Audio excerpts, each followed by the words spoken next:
নমস্কার। হারিজল ভাই মাছ মারছে, তার বলে খুবই সমস্যা, টাকা পয়সার দরকার। আইলাম হারিজল ভাইয়ের মাছ দেখবার লিখা, জাল দেখি বিড়াই আলছে।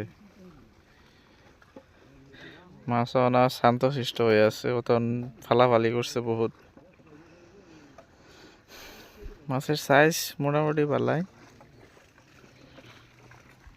এই যে মাছ ধরতেছে,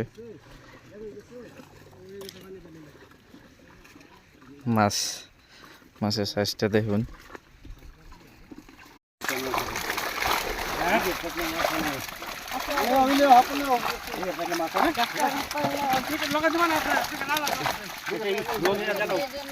ধরো ধরো বড় ধরো হারিজুল ভাই।